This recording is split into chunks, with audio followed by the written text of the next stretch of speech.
Slave DiBiase.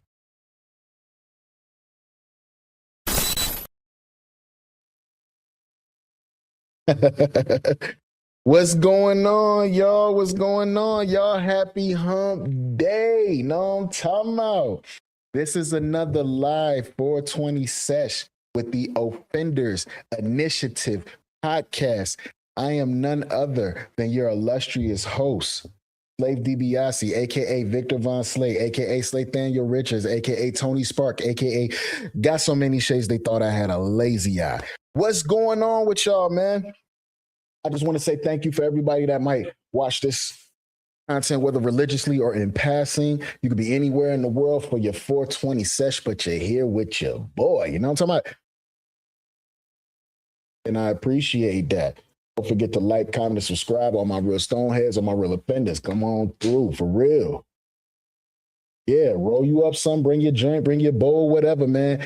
In the comments, if you're new here, let me tell you what we do here. In the words of my man, Jay Mills. Know what I'm talking about? Give me a like, a comment, subscribe. You know what I'm talking about? Tell me what you're smoking on, what you're smoking out of, and where you're from. Hold on, that boy Johnny already here. Johnny, what's going on? Johnny says, depressed, sad, and angry with the boys series finale. We gonna get to that, homie. We gonna get to that. We gonna get to that. We gonna get to that.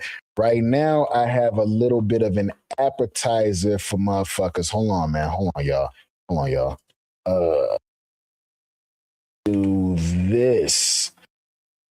A little bit of an appetizer. We got some new Blade news, y'all. Blade, y'all know Blade, you know, the movie that has been in development hell forever and it's not being done and all of this. We're having new reports that Blade is supposed to be showing up in Secret Wars. I'm gonna tell y'all right now, I do not like the buildup. I don't like it. But this is by way of Everything Always. Hold on for a second, y'all. We're going to check them out, see what they got to say on the subject. You know what I'm saying? We're supposed to be seeing Mahershala Ali's Blade or some sort of Blade in the MCU in Secret Wars, y'all. Y'all ready for that? Let's check it out. Let's check it out. This is by way, again, of Everything Always. Please give them a like, comment, and subscribe. And let's check out what they have to say on the subject. What's going on, guys? Welcome to Everything Always. My name is Michael Roman, aka All Fires, and today's update has me super excited. Not just because we were right when we speculated days ago, and if you missed the video at the channel from literally in the last 72 hours, industry insider Daniel Rickman broke the news that Marvel Studios had a plan to bring back the Blade character in Avengers Secret Wars. But as we remarked during that video, it was sort of a cheeky update at best because now, if y'all can remember, the last time we saw the Blade character, the MCU version, we saw that whack-ass Blade Knight version in Marvel Zombies. Well, I can't call him whack. I can't call him whack. I won't say that. He is fire. I won't say that. But yeah, we saw Mahershala Ali's Blade for the first time live action. We seen him animated on Marvel Zombies. Trash. So I'm guessing this is talking about getting us a live action version this time, hopefully, unless they're going to have half the shit cartoon trash. He stopped short of saying which Blade. Normally that wouldn't be a thing, but we're in the middle of a multiverse saga where really any Blade variant could be possible. And we just saw Wesley Snipes back in Deadpool and Wolverine. All I'm going to say is do not bring back Sticky Fingers. Do not bring back the Sticky Fingers Spike TV version of Blade. That shit was horrible. Even though the show had a good storyline. Horrible. I don't like it. Mind you, right alongside the likes of Channing Tatum's Gambit, who is one of the X-Men who's confirmed for Avengers Doomsday. Surely he meant Wesley Snipes, right? But as we said in that video, there was a chance he was actually implying Mahershala Ali's character, the guy who has been waiting around and turned down Marvel at every turn that they attempted to make a lackluster Blade film. And if this latest update is correct, coming from Daniel RPK as sort of a follow-up, there are big plans for Blade in the future of the MCU and past Avengers Secret Wars. We're breaking it all down, but first, if you could grab the sub button, thanks to everyone who's been subbing lately and help grow the community. If y'all seeing all these moves Wesley Snipes doing in the 1998 Blade, those are going to be some hard shoes to fill. This is why I say I don't like Mahershala Ali as Blade, because he does not have a martial arts background. I don't like it, bro. when you have people like Michael Jai White that exist. But what do I know? If you haven't already, I would just kindly invite you to do so. It's the best way to support us. Plus, it'll keep you up to date with everything in the MCU. Also, these are our friends Night. They are on tour across the US right now. If they're coming to a city near you, you should definitely check them out. And next Saturday, we'll be opening for Night in our hometown of Atlanta. That's Saturday, May 30th at the Masquerade. Tickets are limited. There's a link down in the description and comments. To those of you who already said you're coming and message me, can't wait to see you there. To the rest of you, if you're in the Atlanta area, the show is going to be an absolute rager. Grab tickets now. I'll see you at the show. Now let's jump into the video. Okay, so after days of speculation as to who Daniel RPK meant when he said Blade is the plan for Avengers Secret Wars, just ambiguously with no context, we now know, coming from the exact same industry insider, as he followed up today by saying that not only will Blade appear in the Midnight Suns film that he's been saying has been in pre-development now for the better part of 6 months, but has also said that he'll play a huge role. Of course, one of the leads, which we suspected. We know that much. We know that much. But why haven't we seen him since we heard his voice at the end of the Eternals? By the way, the Eternals aren't coming back, y'all. Trash. I don't like it. Because that was actually a good movie. I've speculated here at the channel that's who we meant for Avengers Secret Wars. We'll get into that in just a second. But as the Midnight Suns has been a film that's hung around rumors to be a part of Phase 7 or possible Phase 8, it's looking more and more likely that that's now confirmed. If you missed our coverage from just a couple of weeks ago, Oscar Isaac admitted in an interview about the Midnight Suns and that they all realized there's a serious tone there that they would have to go for, but out now pretty much admitting in an interview that discussions had been had. Again, this is the consolation for Mahershala Ali sticking around. And what I think everyone missed is we were getting continual stories about Blade being canceled, and it surely is at this point. Never once was there ever an announcement that Mahershala Ali was leaving the role of Blade. It was always that the film Blade was done at Marvel. It was dead in production, that they had shelved it, that it wasn't coming back. But they never once said, well, Mahershala Ali's out as Blade.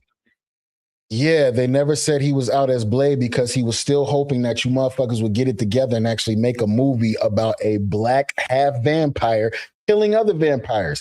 It's not a hard thing to do. You take if you've ever seen the movie The Raid, take a raid situation, put Blade in a building killing vampires all night. He has to save somebody. You can throw the Darkhold in there because I don't care what y'all say, that whole Wanda destroyed all the dark holes in every universe. You can always go in the past and find the Darkhold. So yeah, put the Darkhold in there somewhere. Not alien shit. Vampires, hints to Lilith and Dracula. Have him killing vampires all night, martial arts, gunplay, and move on. It's not that hard. You have to admire his determination to play this character, and I think that drove his same reasoning for turning down the subpar scripts and versions of the film that came up one after another. And maybe somewhere down the road, there's going to be some real candid discussion about what actually went down there, especially more and more likely if he... I don't want to know. We don't want to know what happened. Just make the fucking movie. Actually makes it to live action.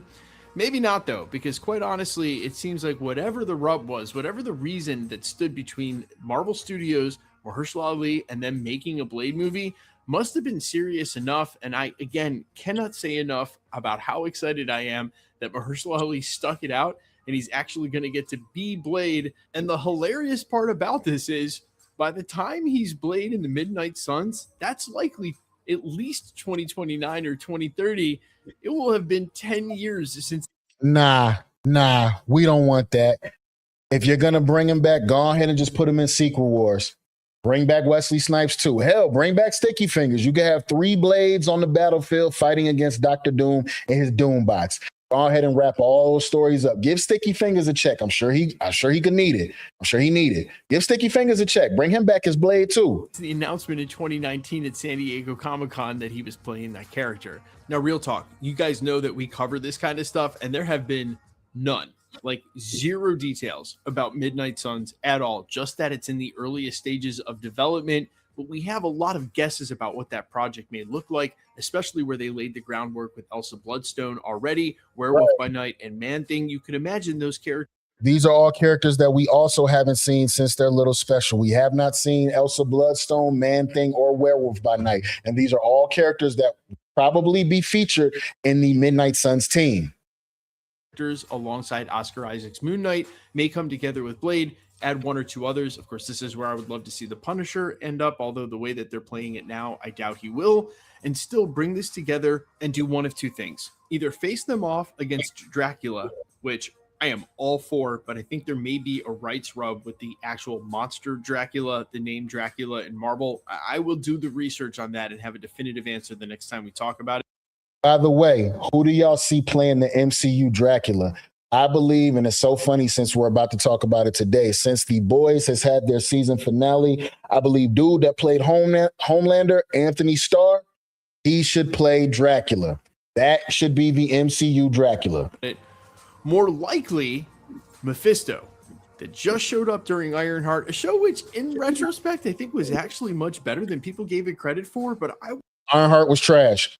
Ironheart was trash except for the last episode. Let's not play. Would love to see them take that storyline a little bit further, and you have to imagine, at least from Sacha Baron Cohen's point of view, he may have agreed to do what was basically a cameo at the end of the series on some sort of loose promise that there would be a future for him. Now, I would call it a Faustian bargain just to be funny, but when we're actually making this video about the fact that Mahershala Ali's been waiting on that promise for almost 10 years, I'm actually just going to leave it alone. Okay, I know I didn't leave it alone by essence of saying that I was going to leave it alone, but still, you guys can see the irony there. I think the most exciting part of this prospect, though, is that they have some real talent in the characters that they've already cast to make up this team. And if it comes to fruition, really, Supernatural is one of the last frontiers that Marvel Studios may really have available to them as far as unmined stories, unmined IP, and really also just being able to make the movies different in a horror capacity. If y'all just saw the Punisher One Last Kill special presentation, there is no short of blood and guts and bullets in that show. You're telling me you can't make a Blade movie and they just made that Punisher special presentation where he was stabbing people with pencils and shit? Come on, man. You can't make a Blade movie? Or in a monster movie capacity for Marvel Studios that is going to have to continue to reinvent themselves as they've already done. And for the next couple of decades and sagas, if they want to keep up at this pace, you really may have a whole world available to you in a way that Doctor Strange really didn't tap into with the supernatural and monster side of the MCU. Quite frankly, Werewolf by Night is one of the best projects that Marvel Studios did during the multiverse saga. Just like more of that. 100%. But as we've talked about, and I'm at least going to mention here at the end of the video, and we'll probably do a full video on this over the next couple of days, because I know people who watch this channel casually don't watch every video, and there's something. Make the Blade movie. It's not that hard. There should have been a Blade movie, which led into a Midnight Suns, and we're even fighting Lilith, Dracula, or Mephisto since he's been introduced in the Ironheart series. It's not that hard. If you can make that gory-ass, bloody-ass Punisher damn presentation, you can make a Blade movie. Black, half vampire, full vampire, whatever you want to call them, damn pure, killing vampires, martial arts, guns, blood, vampires. It's not that hard. We've been talking about continually that I just... Stop trying to woke every motherfucking thing up. 100% feel like is proven now by this announcement that Secret Wars is really going to be the place we see the new characters. They're not going to wait till after Avengers Secret Wars. It's Secret Wars itself is where we're going to see the new characters, especially if for the first time, this is where we're going to see Mahershala Ali's Blade. Of course, you hear it. It's confirmed. We're going to see Mahershala Ali's Blade in Secret Wars. I'm here for it, as long as they write it good. We're talking about Midnight Suns somewhere down the road, but if he's going to show up in Avengers Secret Wars and be a part of that film, the way that Sadie Sink's freshly introduced Jean Grey is going to be a part of that film as well, that's where they're doing a lot of the introducing of these new characters. And man, I got to say, honestly, it may be absolutely a brilliant move, but we'll have a full video that'll come on that in the next. All right. From everything always, we getting Blade in Secret Wars. How are we feeling about that? Would you rather have seen a solo movie with him first before he was fully introduced, or do you like the fact that they're just going to throw him in there along with the rest of the super duper cameos that we're going to get in Secret Wars? Y'all got to remember, Secret Wars comes out at the end of next year. December next year, Secret Wars drops. Doomsday drops at the end of this year. So that's leading into Secret Wars, which will be the MCU's big finale where they will soft reboot, where we will have the X-Men, the Fantastic Four, the Avengers, all the different teams that you could ever think of in the MCU from the comics. They will all be on one Earth. And then we can just do the timeline from there. I'm here for it. I'm very, very much so here for it. So yeah, but on to the next one. Yo, salute to Max B. He just came home. Rapper Max B just came home in November. He's been working ever since. But I'm gonna tell y'all something. I believe folks say whatever they want to go viral, and this will be one of those cases. This man says after Big and Jay-Z and Nas, he's in the top 5 as far as best New York rappers. Max B said after Biggie, Jay-Z, and Nas, he is one of the best New York rappers. He's in the top 5. We got to stop this bullshit, y'all. Hold on, man. Hold on. All right. I'm gonna share this with y'all right quick. We're gonna dip into this right quick and then move right along. He did an interview recently with Gillian Wallow, and he's explaining why he thinks he's top 5. Let's take a look. If they did a top 100 list, where you at? After Big was mad at Complex earlier. What happened? They put the top 1,000 rappers out in New York, ain't put him on there. Out of 1,000 people, your name wasn't this, Out of 50. Especially when he saw like Grand Poobah and all those ahead of him. Out of all the great artists that ever came out. If they did a top 100 list, where you at? After Big, Jay, and Nas, you could put me anywhere on that motherfucker right after that. You said anywhere after that could be 98. No, after them, you can't really, you know what I'm saying? Who you going? I'm a triple, quadruple threat. I check all the boxes when it comes to music. Depth, work ethic, mixtape, albums, ghostwrite, singing, flow. This all I'm saying. I'm not lyrical. Remember, he's not lyrical. Wouldn't even compare when it comes to creativity and just flat out consistent songwriting. I just don't think nobody got the catalog to match me. Nah, Biggerville. We not doing that, my brother. We not doing that. So you're telling me Jadakiss don't exist no more. You're telling me Styles P don't exist no more. These are guys that really, really put in the work. You know what I'm saying? Cameron don't exist no more. Y'all telling me that? Joel Santana don't exist no more. Come on, man. You talking about right after Big Pac and Nas, you right there under them? Hey, yo, Max B, I fuck with your music and all that, but you're not top 5, my nigga. You're not. You might not even be top 10 as far as New York rappers go. Love your music. Love everything you've done since you've been home. We love your work ethic. You know, salute to coming home. You did 17 years, woo, and all that, but you're not top 5 New York rappers, bro. I'm not even from you. I'm from the South, and I'm telling you, you're not top 5 New York rappers, my dog. You're not. You're just not. You're just not. Like, right after Big, Jay, Nas, like, Jada's right there. He's right there. You're not more lyrical than him. You talking about mixtapes. He was putting out mixtapes way before you. Come on, man. Features. Oh, come on, man. The man body Dipset by itself. Jadakiss is right after them niggas, if anybody, bro. But, you know, what do I know? You feel me? Y'all tell me in the comments how y'all feeling about that one. Max B says he's top 5 right after Biggie, Jay-Z, and Nas. Yeah, nah, my nigga, not at all, not at all. But, you know, on to the next one, We got the leaked trailer for X-Men 97 season 2. Have y'all heard of this? Have y'all seen this? Did you watch the first season of X-Men 97?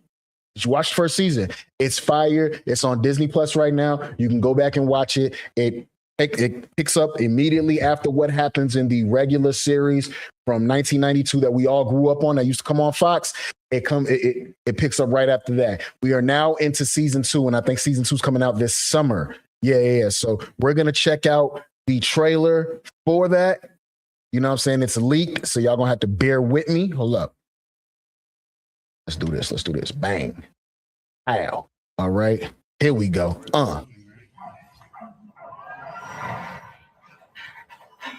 Move. Move right up ahead.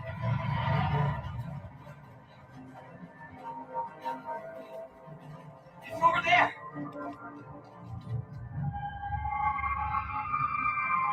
What did I tell you? The X-Men are never coming back.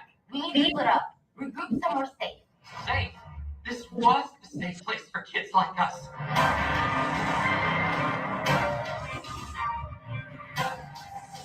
Something or someone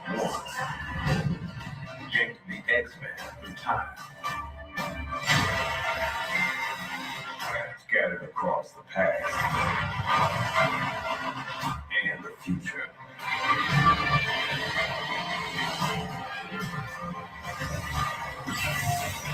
Fire. We gotta get the X-Men back to the 90s.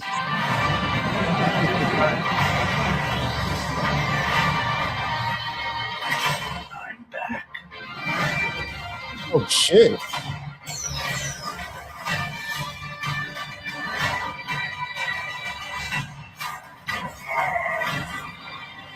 Whatever forces await, we shall face them together. I fear there's more to this darkness we have yet to understand. Apocalypse.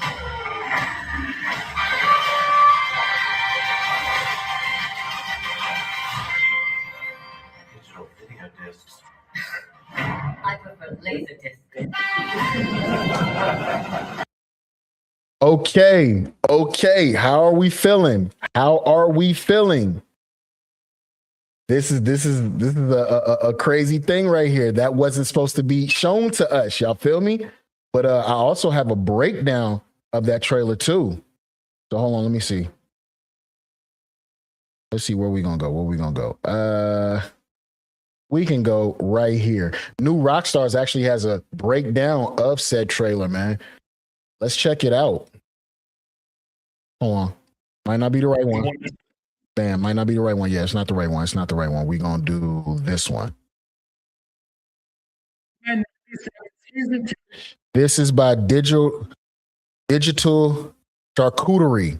Yeah, make sure y'all give my brother a like, comment, and subscribe on that. Let's check out what he has to say.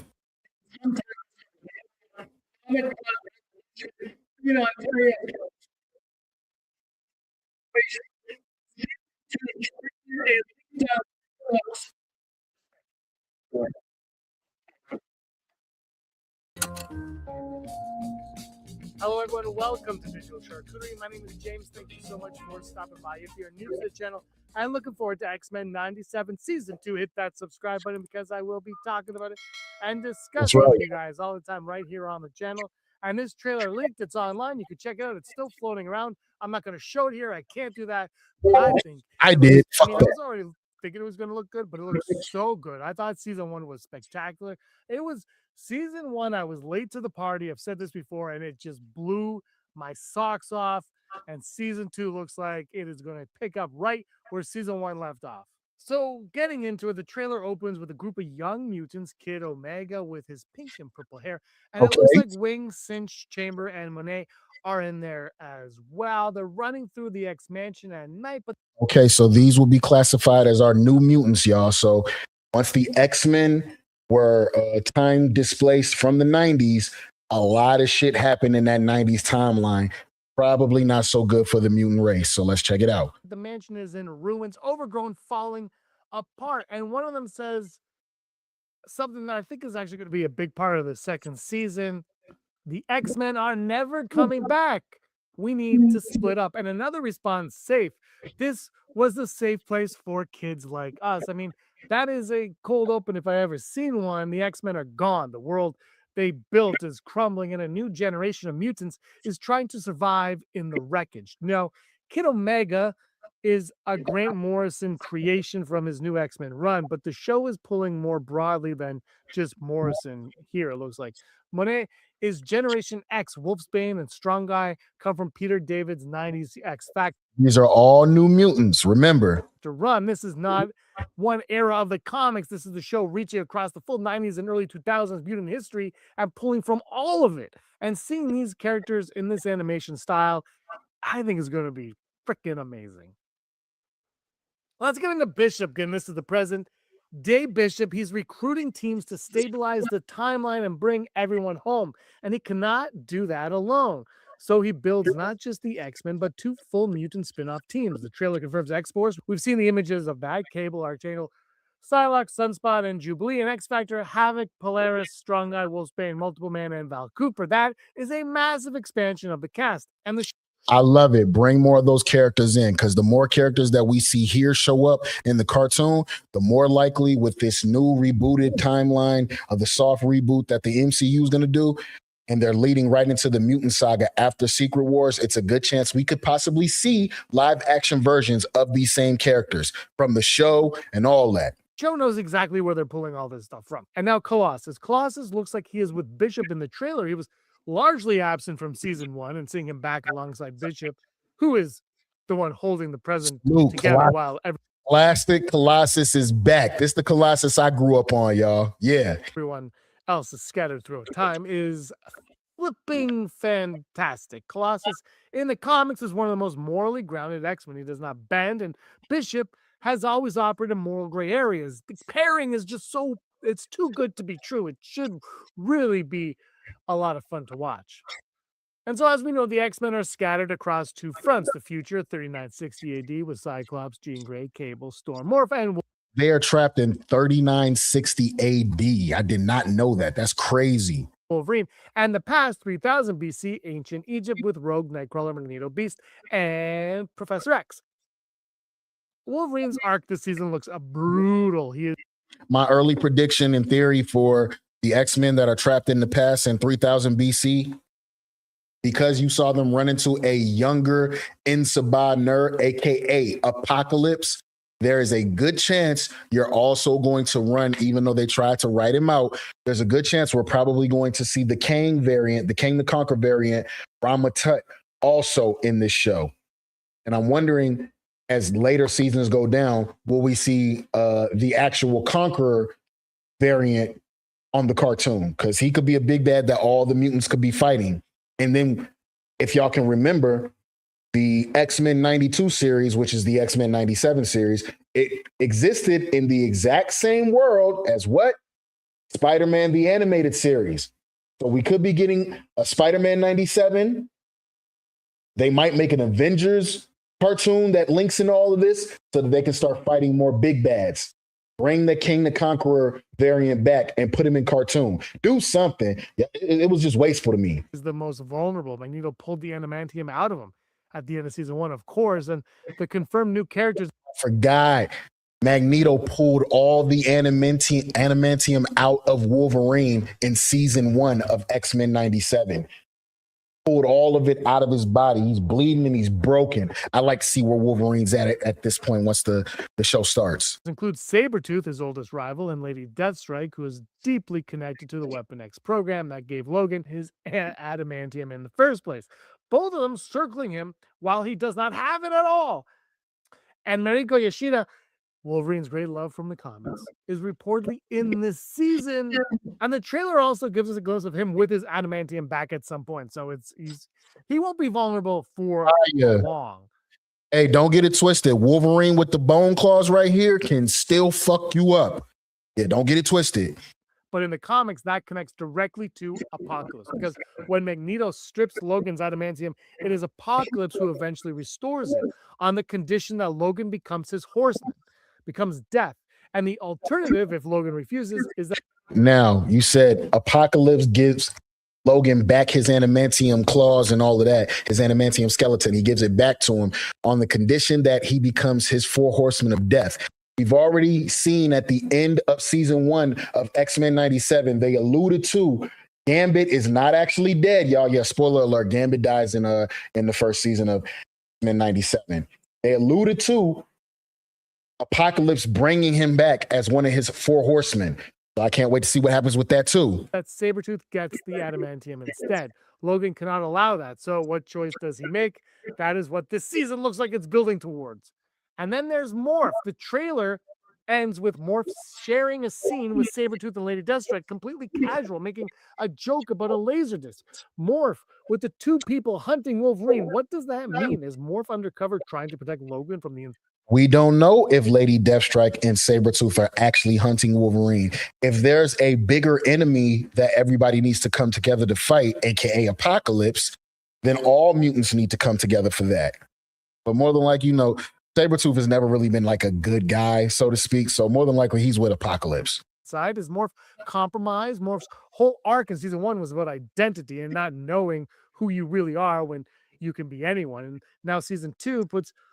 And I ain't gonna lie. I hope I don't see it. They tried to really gay this shit up. You know, Morph got a thing for Wolverine. Y'all know what I mean. And the fact that Morph is like non-binary, so to speak. Trash. I hate that. What is a non-binary? He's non-binary, so to speak. So he can be a woman or a man whenever he feels like it. He dresses up for a woman to go kick it with Wolverine. I hate every bit of that. Morph in that room with these people while Logan is at his most vulnerable. That is the image I really want to know what the hell is going on here. Now, over in Egypt, we've got Rogue, Nightcrawler, Magneto, Beast, and Professor X in 3000 BC. They encounter a young Spider-Noir before he becomes Apocalypse, of course. He was dangerous right here. He was a young warrior, Apocalypse I'm talking about. He was a young warrior being molded by the Rama-Tut variant of King the Conqueror.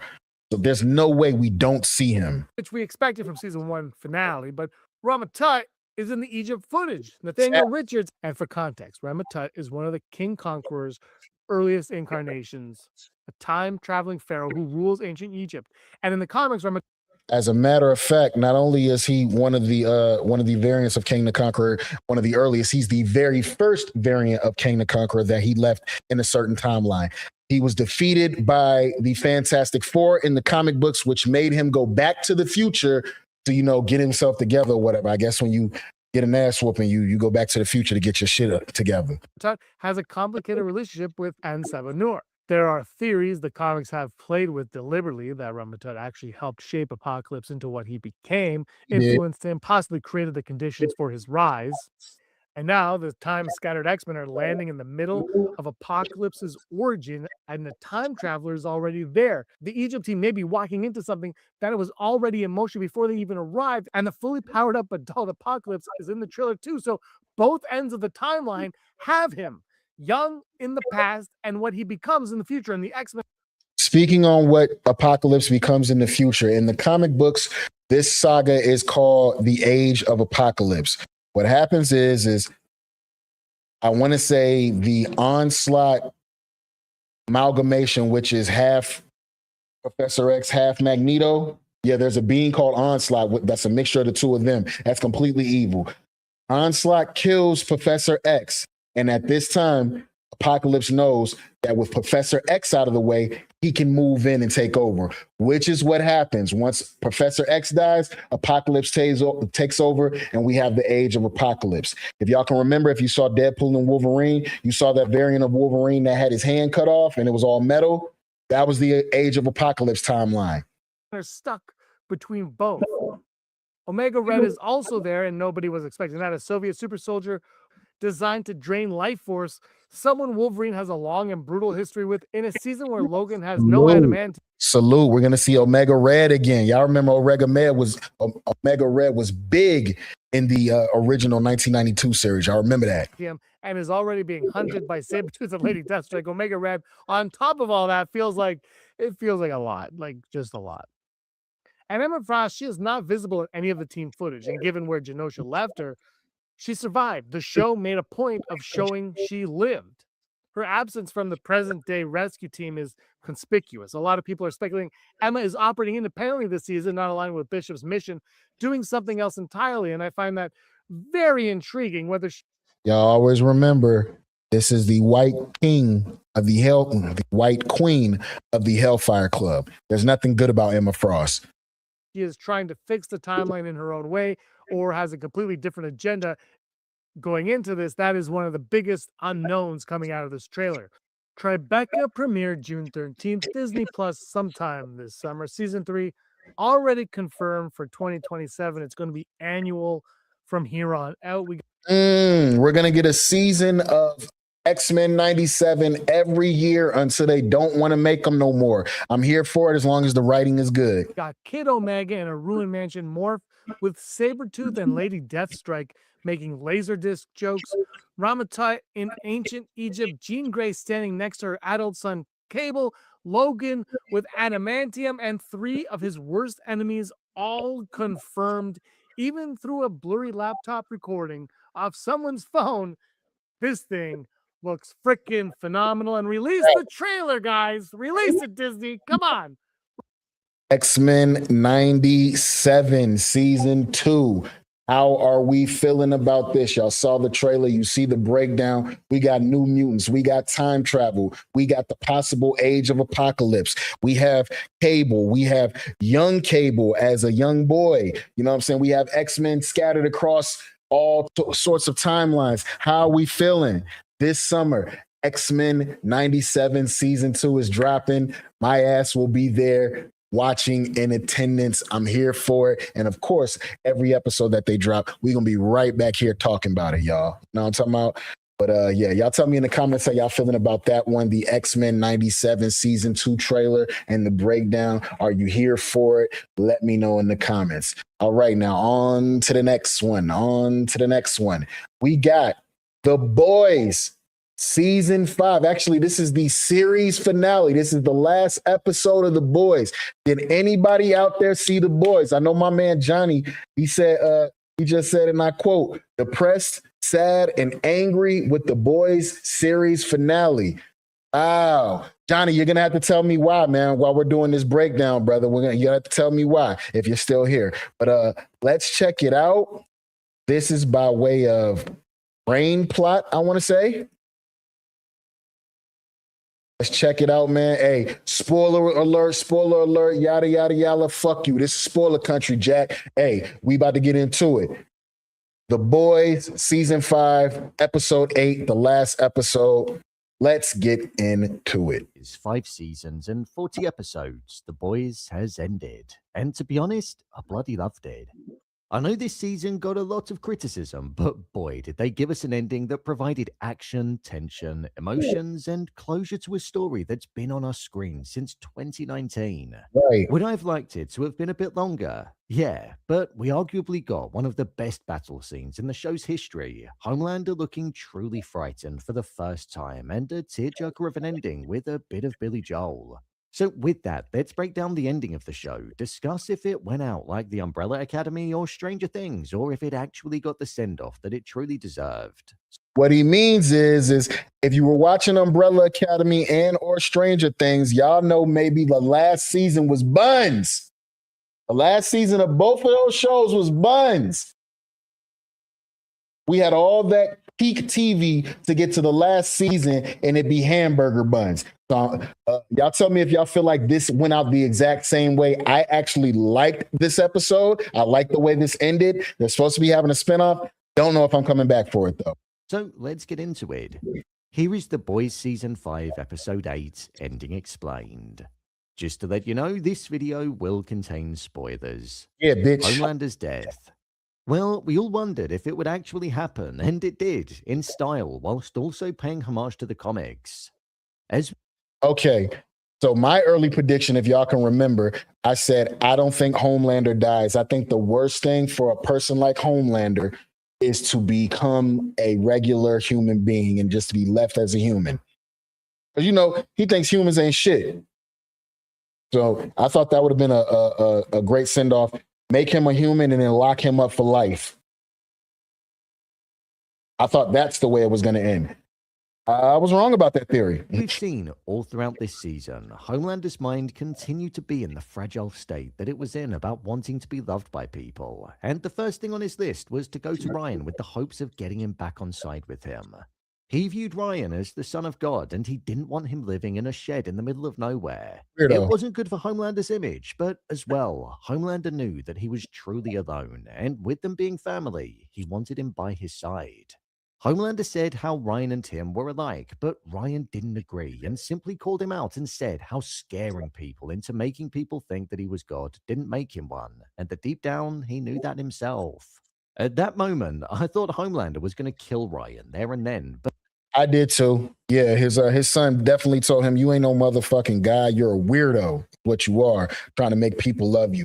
And it says something to people that want to be liked by everybody. Yeah, that's some weird ass shit. People that want to be liked by everybody. He been a weirdo from episode 1. But he didn't. What it instead did was add to the insecurity that Homelander had about people being afraid of him and not truly believing. When Homelander left, when the camera moved around and had Homelander standing in front of Ryan and they just matched up, it felt like it was symbolic of showing that even though Ryan didn't want anything to do with his father or be anything like him, he was always going to be a part of him. It was a really powerful shot. When I didn't Homelander look was at back at the that. Oval Office, he was preparing to announce to the people that he was ascending the position of God on East. Homelander had a whole little State of the Union press. As if y'all can remember, about an episode or two ago, he literally killed the president. Like, he smashed dude's head into a million pieces. His body laid there in a bloody sack of piss and shit. It was crazy. All for him to be sitting here doing his own State of the Union. Talking about my fellow Americans. Boy, if you don't get you. To Sunday at 4 p.m., the holiest of days, and as he was doing the broadcast, saying that he was their Lord and their Savior, he started off with the soft approach of leaning into it. However, when he saw the word Father on the teleprompter, that triggered something inside. Now, I'm not going to lie to you, right? When he was doing his State of the Union, they had a whole room of people and psychics reading everybody's mind to see who actually believed that Homelander is God. You know what I'm saying? And the psychics were basically on some, whoever doesn't believe, we're going to go ahead and get you up out of here. And he got to the last little part on the teleprompter, Homelander here. And when he saw the word father, it messed him up in a few ways. For one, his own father, Soldier Boy, don't want nothing to do with him. And two, he's a father to Ryan, who you just saw.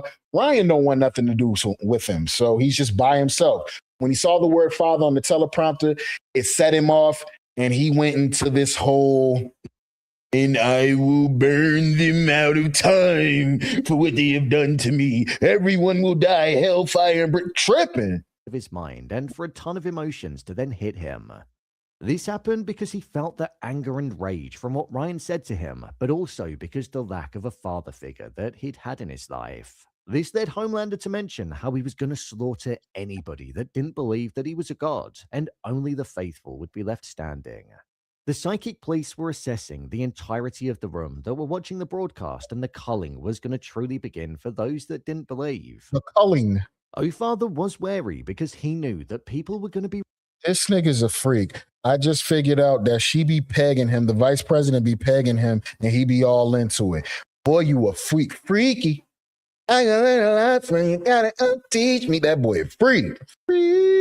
Resistant to accepting Homelander as a god, and we even saw way back in the early parts of this season that only 22% of the population were going to be willing to accept it, so it was always going to be a challenge. Yeah, it was always going to be a challenge. Dude, you're in white America. Everybody believe in Jesus over here for the most part. Well, in white America anyway. You thought you was just going to switch everything up and tell them that you got? And nah, hell nah, boy. That Bible Belt ain't playing. Homelander would be willing to wipe out 78% of the population if it came down to it, and the tone in how he was speaking showed that he was more than happy to do that. Whilst this was going on, Butcher and the boys were burying Frenchie, and the plan to load the atomic bomb's worth of radiation into Kamiko. This was sad when I watched how they buried Frenchie.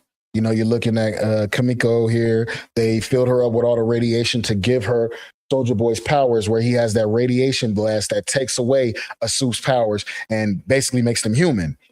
So we didn't know all up until this episode if it actually worked. Hadn't worked. Kamiko had fallen silent, just like how she used to be, because her heart was essentially ripped out with Frenchie's death. This wasn't the Kamiko that we'd seen over the past couple of seasons. She'd almost reverted back to the feral Kamiko and the weapon that she was once originally viewed as. However, when Sister Sage pushed her emotions, we saw that Kamiko did have the blast inside of her, but it needed to be charged up with rage. This actually ended up depowering Sage, making her dumb, and with her it didn't make her dumb now. It just made her like normal people. Her superpower, y'all, she's the smartest person in the world. So when she was fucking with Kamiko, they're at the grave. She's telling Kamiko, you the reason why Frenchie died. He didn't take you in. You took him in. You viewed him as your little puppy. Kamiko started getting mad. She does a little energy blast. And when you get up, you see Sister Sage's head bleeding. Now, most of the time, Soups in this universe, in this The Boys franchise, most of the superheroes are like bulletproof. Like, that's just like a standard. If you're a superhero, you're bulletproof. So when I saw her get up after the blast, after you know what I'm saying, basically enraging Kamiko in order to make her do the radiation blast. When her head was bleeding, I said, oh shit, the experiment worked. She says, all right, guys, I'm stupid like y'all. Sage out and staying as far away from Homelander as possible. That was her ending. This then started the plan of the boys going to the Oval Office. At the time of Homelander's live broadcasters, they knew he'd be there, so they could then use the blast on him, depower him, and then kill him. During the broadcast, Butcher and the crew got into the Oval Office, and I feel we saw a battle that rivaled what we got in Season 3, Episode 8. We saw Butcher, Homelander, and Kamiko in the Oval Office just fighting each other. I ain't gonna lie, this fight was fire. So after Homelander goes all crazy and tells everybody, if you don't believe in me, I will burn you to ash or whatever, Butcher steps in the room. The camera is still on. He's still having his State of the Union. The camera's still on. And a whole fight breaks out between Butcher and Homelander right there for all of America to see. And we got glimpses of fear inside of Homelander's eyes as he was trying to escape, but was just failing to do so over and over again. This was actually where I thought we'd get the scene in the poster and him going into space to avoid it. But as he was about to, Ryan appeared and Homelander would have definitely... This was the deciding factor in the entire fight. Homelander was about to get up out of there after he learned that Kamiko actually did have Soulja Boy's same power of the radiation blast. He tried to get up out of there, and at the last second, Ryan comes flying in. Boom! Nah, stay your ass here, bitch. You down. You done. You finished it today. Been wishing that he dealt with him back at the shed. As the fight was breaking out, Kamiko was trying to charge up the blast, but she wasn't able to. It was only when Frenchie came to her in a vision where he said to her how she wasn't just a weapon, how she was an individual that was able to be loved and should be seen as a person, and that it was never the rage inside of her that defined her and made her strong, but instead... I hated that whole little, she had a vision of Frenchie coming to her. It is your love that makes you strong, mon chéri. Fuck out of here. Blast this motherfucker so we can move on. Dead how it was her heart. It was with that where she emitted the blast and managed to desuperify Butcher, Homelander, and Ryan all at once. The score in the back... Y'all can remember when Butcher took all that Compound V, it was initially killing him, you know, so he was going to die if he hadn't got depowered anyway. So I'm glad that the whole blast took out Homelander, Butcher, and Ryan and made them all three humans again. The background of this scene was so emotional because it was actually the same score that was used over the scene where they were at the grave of Frenchie during the beginning of the episode. So it just brought that emotion to the forefront. Honestly, when Homelander woke up and tried to use his powers and couldn't, it was the best feeling ever. The fear in his eyes. Look, his head's bleeding. So when he gets up after the blast, y'all, his head's bleeding. That was the first thing that I noticed. You can see it right here. Then he looks at Butcher and he tries to, heat vision him right quick. You know what I'm saying? Hit him with the Superman. When he noticed nothing was coming out of his eyes, he was like, oh shit. He tries to jump in the air to fly away. Nothing happened. He just jumping in the air looking like a fucking idiot. Nothing happened. He said, oh shit. This was the very first time I've ever seen Homelander look so vulnerable and, quite frankly, helpless. It was funny. So then he says, well, I'm a human. I'll just go with the hands on Butcher. Butcher can actually throw his hands. So he throws this punch. Butcher catches it. Y'all can guess what happened after that. Frosted with the excitement in Butcher's. For the first time in Homelander's life, he was about to feel real pain, and he knew that he was staring death directly in the face. Butcher was the devil, and he was about to send Homelander to hell. The first punch that Homelander felt, his facial expression showed that he'd never felt anything like it. Yeah. He was begging Butcher to stop, to not kill him, and that he'd literally do anything for him to not be... Bruh, when he was begging, Butcher beats this dude bloody, right? I'm talking punch at the punch. When he gets him down on his knees, Homelander dropped to his knees and he says, I'll do anything. Please don't kill me. I'll eat shit. I'll suck your dick. I said, all right, man. All right, get him up out of there. If I'm Billy Butcher, if I wasn't going to kill you, I'm going to kill you now, bro. All right. Killed. Butcher was literally beating him into oblivion, and after doing it for Frenchie, Butcher said, this is for Becca, and stuck the crowbar into him, paying homage to how Butcher killed Homelander inside of the comic. It was... They're downplaying that scene. He stuck a crowbar in Homelander's forehead and then peeled it back and he took the whole top of his head off. You saw all his brains spill out and everything from the top of his head. Homelander was finished. I loved it, but I kind of felt like I would have loved it if they would have left him as a human. But with evil as he is, he would have found a way to get him some more compound V so that he could be a superhero again. Poetic seeing Homelander begging for his life on the floor on national television. The human image of Homelander was immortalized forever as it was captured on television, and people saw him for who he truly was. The insecurities couldn't hide behind powers or an ego that made him the most powerful of them all anymore. We and everybody that was watching saw a Homelander that was quite literally nothing without his powers. Him saying, "I am the Homelander," meant absolutely nothing when he was laying there begging for his life with no powers. When Butcher killed Homelander, there was a look on his face which was almost bringing to light that maybe he didn't feel how he thought he would feel, or maybe he just didn't know how to feel. Defeating Homelander had been his life's work for so. I kind of match up Billy Butcher with a guy like Punisher, where it's once you complete your mission and you kill everybody that you're supposed to kill, a person like that has devoted themselves to this one mission. Now that the mission is done, it's kind of like you're looking at yourself like, what do I do with my life now? Long, and it was finally complete. Homelander lowering himself to obscene low standards before his death was a contrast to the man that we saw before. The mental state that he was in, trying to call out to the angel Madeline and thinking that she'd tricked him, showed just how crazy he was. Homelander paid for his sins in the end, and we saw that he was no god like he was claiming to be.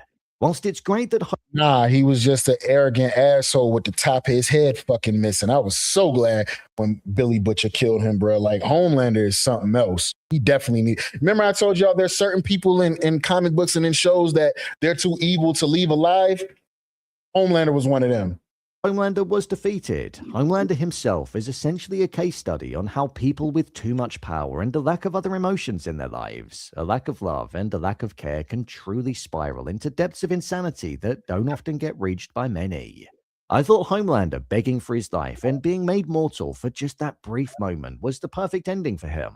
It just felt wrong seeing him as a human, seeing a man in a suit that in that moment quite literally meant nothing. The Deep's death. It always felt like the Deep was going to get poetic justice. Okay, so the Deep, the crew, the boys had ran into the Deep before they ran into Homelander. And if y'all can remember in season 1, the Deep made Starlight give him head, like on some sexual assault type shit. And for them to both have superpowers or whatever, I'm surprised she didn't rip him in half then. But it was a 1v1, Starlight versus the Deep.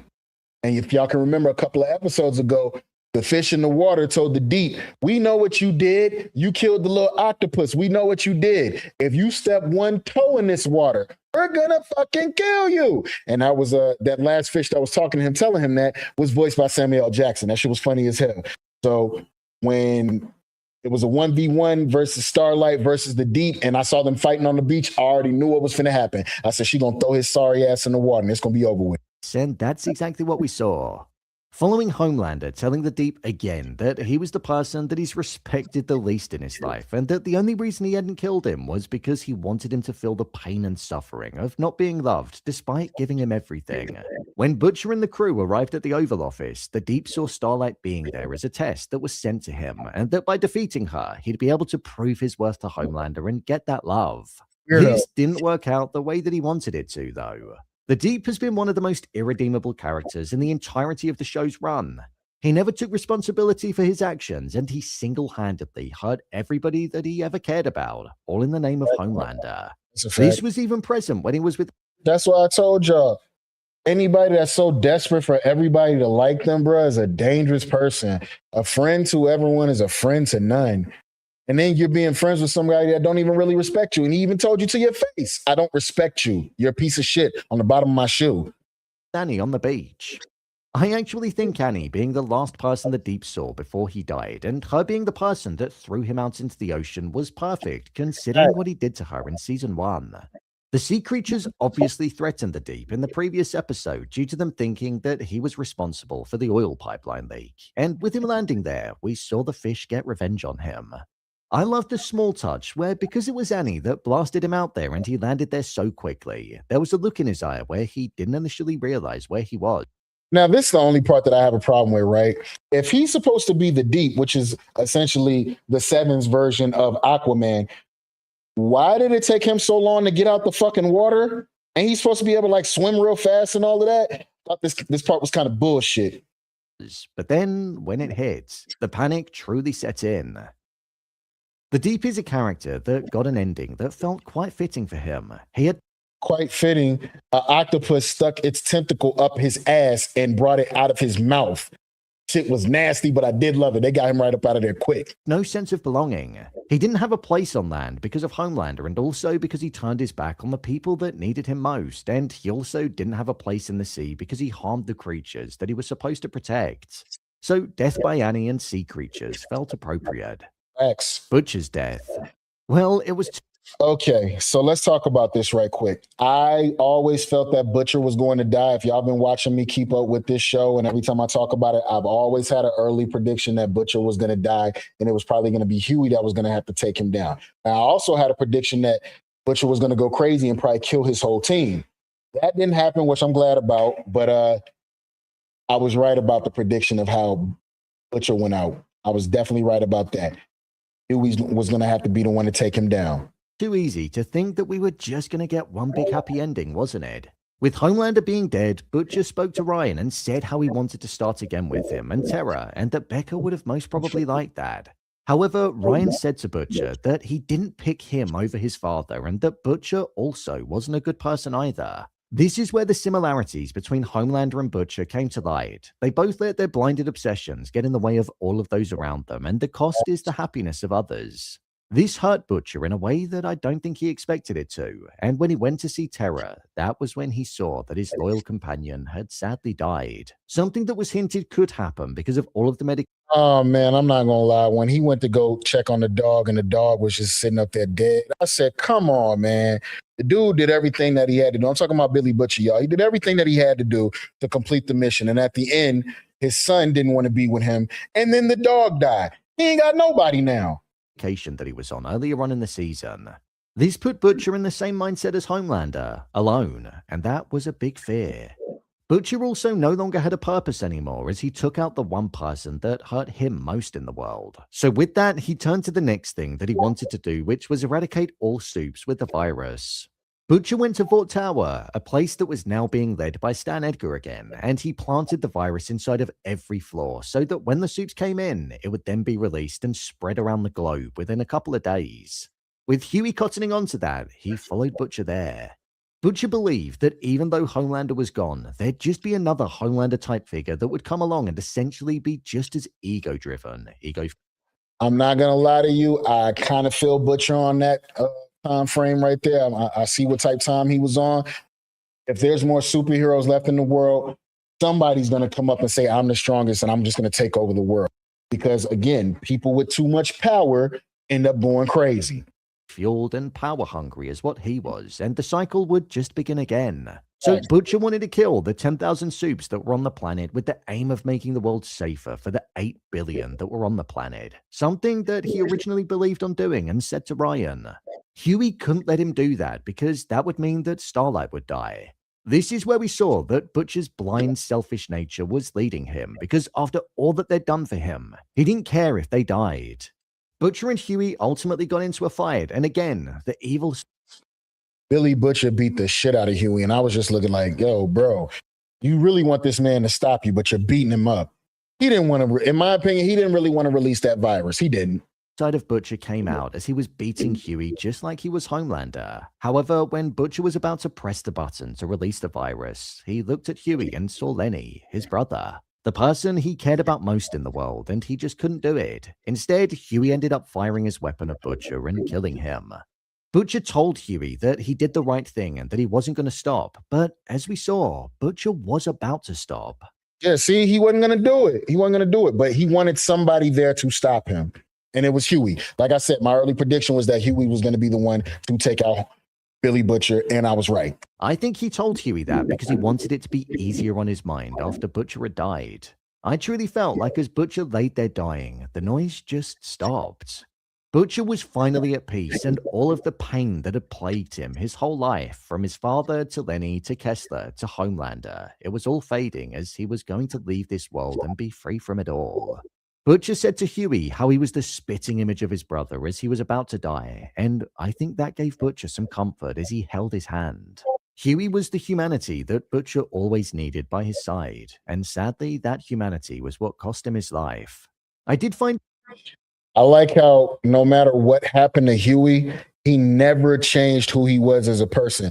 Even though Butcher was trying to make him like basically evil and cold and heartless, he never changed up. It's so, how do I say it, Huey, that he killed somebody that he cared about when Butcher was actually speaking some logic about the fact that another Homelander was just going to come along. Butcher's death is something that was poetic. He got revenge on the person that hurt the person that he loved most in the world. Like how Homelander couldn't live in a world where he didn't have powers and wasn't the feared man that he was. Butcher would never be able to let go of the grudge that he had towards other supes, so it was almost like he needed to die. I wish that didn't have to happen, but sadly it did. With the single line on his grave saying loving husband, I feel like that was the perfect way to describe Butcher. That's not all the grave said. At the bottom of loving husband, under there, you don't see it right now, but it says, "Oi, fuck off, you cunts." He put that on that man's tombstone. That's fire. He literally went to the ends of the earth to avenge the person that he loved most in the world. It was sad, but also beautiful at the same time. My review of the finale. I really enjoyed this finale. Don't get me wrong, this wasn't the best season of the show. All right, now with everything that we know right now, did y'all like the series finale of The Boys, season 5? We're going to end that right there. Did y'all like the series finale of The Boys?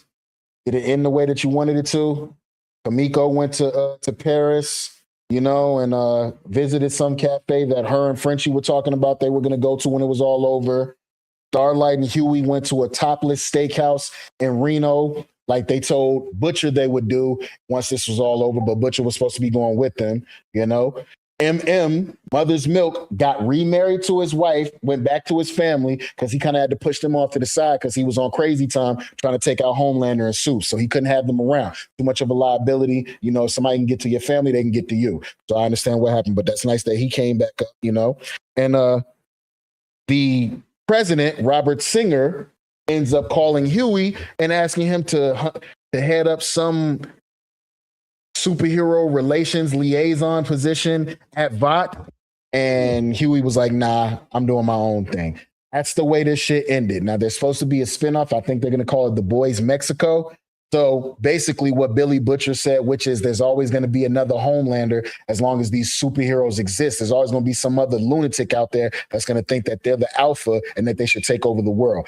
I actually agree with Billy Butcher. And to be honest with you, it was too easy to have Kamiko blast Starlight in order for her to no longer be a superhero. There's several ways they could have did that. Nobody had to die. But y'all tell me how y'all feel about that one in the comments. Did you like the series finale of The Boys? We were here for 5 seasons. Did it end the right way, or did it do what Stranger Things did and it was hamburger buns? Y'all tell me how y'all feeling about that one in the comments. But on to the last one. We got one new last trailer for Spider-Noir, which premieres on Prime Video on the 25th. This is Spider-Noir. This is Nicolas Cage as the noir version of Spider-Man. We have another trailer that I want us to check out, y'all. Hold on for a second here. Take a good look. This is by way of Amazon Prime Video. Check it out. Have you seen it out there? The city's a mess. You used to be. I know who I used to be. I know who I am now. I'm starting over. Are you going to be a dick about it? Yes, actually, a private dick, to be exact. My friend disappeared. You're an investigator. Investigate. Hold on, whoa. Hold on. I know that ain't who I think it is. Where's she at? Is this the same lady that let the fucking vampires into the damn shed on Sinners, y'all? Is this that same lady? If it is, man, fuck her. Are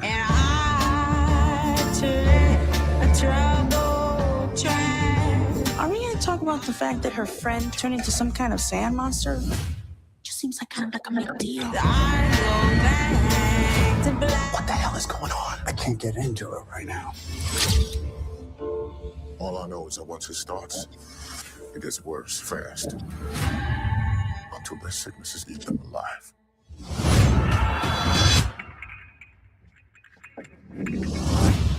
Time to show this town who's really in charge. Silvermane's got the city by the throat. Monsters in Silvermane. the streets. Were you really going to sit there and do nothing?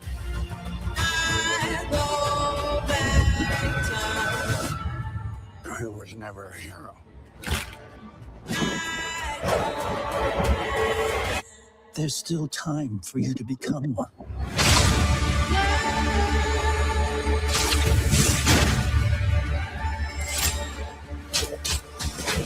You think I want to fight? Look at me. Wrong.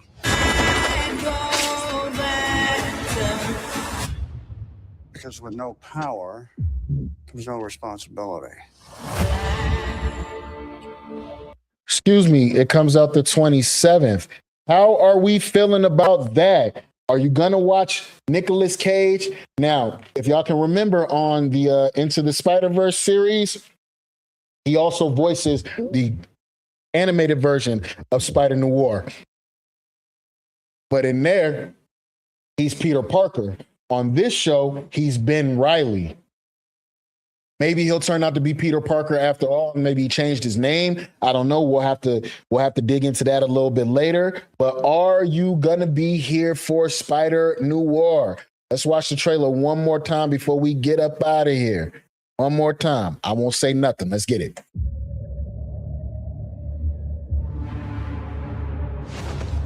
Have you seen it out there? The city's a mess. You used to be. I know who I used to be.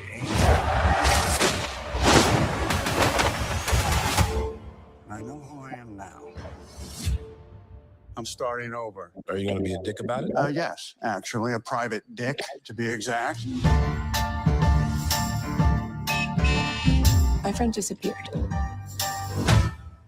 You're an investigator. Investigate.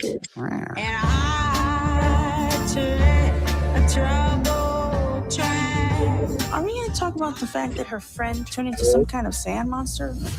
Just seems like kind of like a big deal. What the hell is going on? I can't get into it right now. All I know is that once it starts, it gets worse fast. Until their sicknesses eat them alive.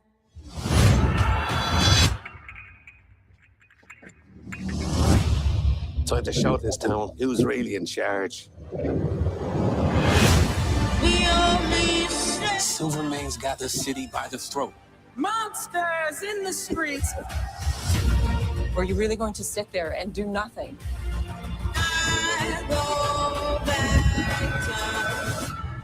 I was never a hero. There's still time for you to become one.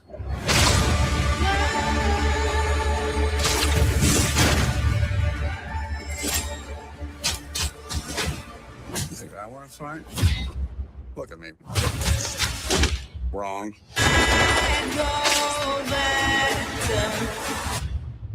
Because with no power comes no responsibility.